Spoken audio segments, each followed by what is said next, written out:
merah putih, salam damai dan sejahtera untuk kita semua. Sebelumnya saya ucapkan dirgahayu HUT RI, tanah air kita tercinta yang ke-76 tahun.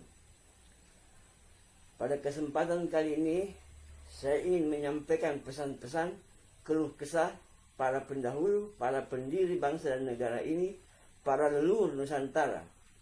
Bismillah atas nama kami. Saya ingin bertanya karena ketidaktahuan dan kebodohan saya ini.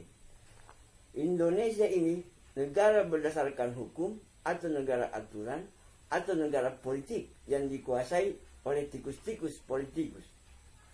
Bagaimana bisa hukum ditegakkan, dilaksanakan sebaik mungkin kalau oknum aparat penegak hukumnya sendiri melanggar hukum? Lantas siapa yang menghukumnya? Bagaimana mungkin semua rakyat bisa mendapatkan keadilan kalau peraturan undang-undang yang dibuat tidak berpihak kepada mereka? Aturan dibuat hanya sesuai kepentingan sekelompok golongan segelintir mereka saja demi mendapatkan keuntungan dari itu, tanpa memperdulikan orang banyak, masyarakat luas, dan rakyat pada umumnya. Mereka sendiri sering melanggar hukum dan tidak patuh kepada aturan. Apakah mereka mendapatkan hukuman dan sanksi oleh karena itu? Oh, tentunya tidak. Karena di negeri ini, jangankan sanksi, hukum pun hanya berlaku kepada rakyat yang lemah dan tidak mengerti hukum. Hukuman dapat direkayasa. Bahkan banyak dari penegak hukum itu sendiri bisa dibeli dengan uang agar terhindar dari jeratan hukum.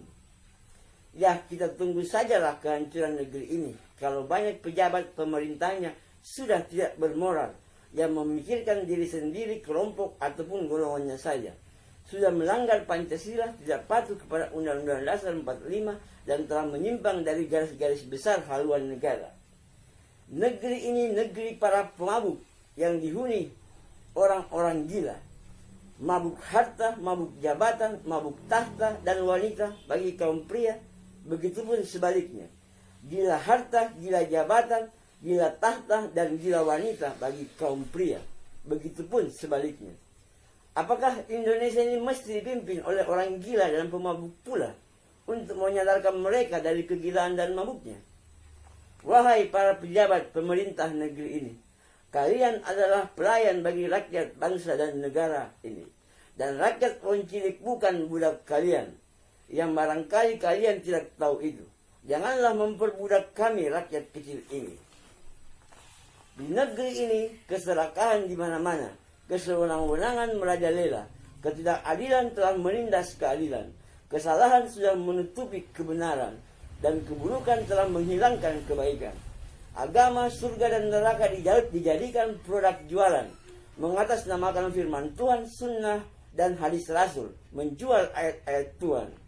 Wahai para penguasa negeri ini, yang merasa berkuasa, yang menyalahgunakan kekuasaannya, yang tidak amanah dengan sumpah dan janjinya, ingat dan ketahuilah, apabila tiada perubahan pada negeri ini ke arah yang lebih baik untuk kemajuan, kesejahteraan, kemakmuran seluruh rakyat, masyarakat, bangsa dan negara saat ini, maka generasi sekarang dan kalianlah yang bertanggung jawab penuh, karena telah mewariskan penjajahan kepada anak cucu kami di masa yang akan datang.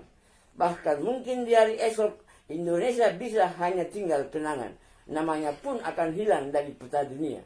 Itu yang akan terjadi akibat ulah kalian. 76 tahun Indonesia merdeka, tetapi hanya merdeka dari penjajahan Belanda dan Jepang saja. Tetapi secara ideologi, ekonomi, hukum, dan agama, Indonesia masih terjajah sampai saat ini, bahkan hingga anak cucu kita, kami, nanti generasi selanjutnya di masa depan. Ini penjajahan alam milenial.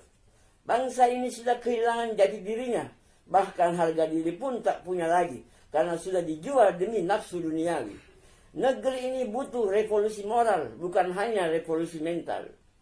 Para pahlawan di masa perjuangan dulu telah mengorbankan harta, nyawa, bahkan segala-galanya demi kemerdekaan Indonesia, tanah air tercinta. Janganlah dinodai kemerdekaan itu dengan mengeruk kekayaan dari negeri ini. Janganlah mengkhianati perjuangan para pahlawan, para pendahulu, dan para pendiri bangsa dan negara ini. Membodoh-bodohi rakyat dengan berbagai macam aturan dan kebijakan-kebijakan yang sangat tidak bijaksana menurut kami, yang kami terpaksa mematuhinya, mentaatinya karena ketidakberdayaan kami sebagai rakyat orang cilik tanpa kuasa sedikit pun. Tidak akan ada pejabat presiden sekalipun tanpa ada rakyat yang memilihnya. Namun tanpa presiden, rakyat pun tetap ada. Yang seharusnya kedaulatan kekuasaan penuh di tangan rakyat. Rakyat orang cilik justru menjadi budak di negeri sendiri. Di era sekarang ini, kekuasaan di tangan orang-orang berduit saja.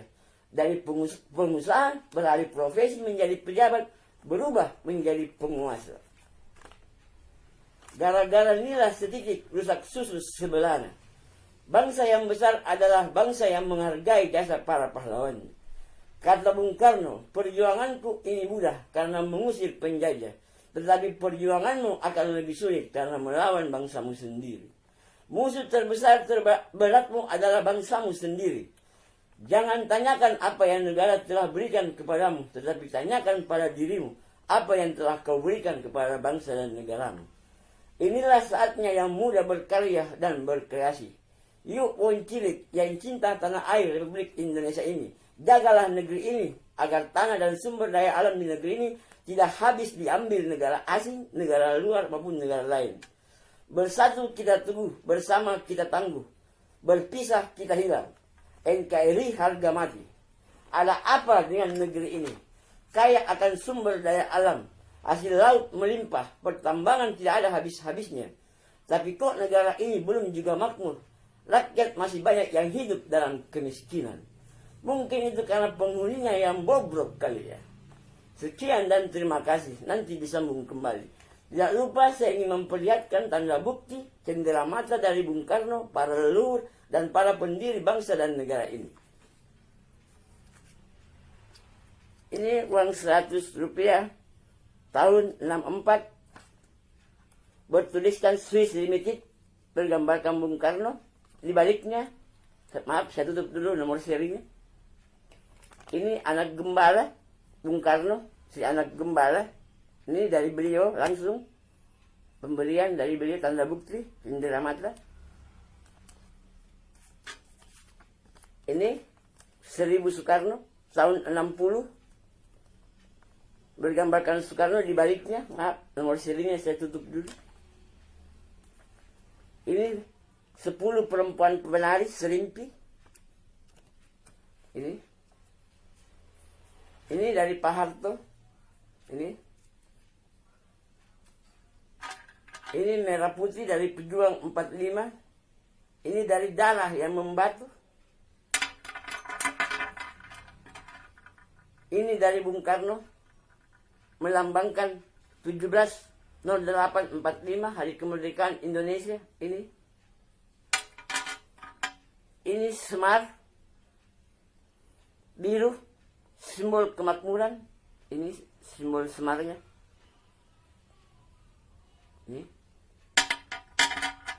Ini senjata semar. Ini Trisula Weda, Satrio Pinini. Ini simbol kerajaan Arab, simbol Rasulullah yang bergambarkan pohon. Di bawahnya ada pedang, dua saling bersilangan, yang artinya pohon ini kehidupan. Dan pedang bersilangan itu adalah perdamaian. Pertanyaannya adalah, kok bisa pohon di bawahnya pedang? Di mana-mana itu pohon harus tumbuh dari tanah. Itu tumbuh di tanah, harusnya pohon ini di bawahnya tanah, bukan pedang, bukan besi. Tetapi ingat, bahwa satu-satunya di dunia yang disebut tanah besi adalah Celebes. Yang artinya tanah besi, yang disebut oleh orang Belanda Celebes. Selepasi dalam bahasa Makassarnya. Jadi arti daripada simbol ini adalah menunjuk ke arah Celebes, menunjuk ke tanah Sulawesi Selatan. Bagi yang biasa pernah naik haji, sering ke tanah Arab pasti tahu simbol ini. Ini menunjuk ke Sulawesi Selatan. Oleh karena itu, watak orang Bugis Makassar itu keras dan tegas karena memang tanah kelahirannya adalah tanah besi. Itu. Ini tongkat saya, ini dari bambu. Ini segitiga bolak-balik belah ketupat. Ini ada bulu ayamnya, dari ayam jantan dari timur. Ini semua dipercayakan di tangan saya. Para leluhur, para pendiri bangsa ini mempercayakan ini kepada saya untuk menjaganya. Itu. Sekian dan terima kasih. Wassalam.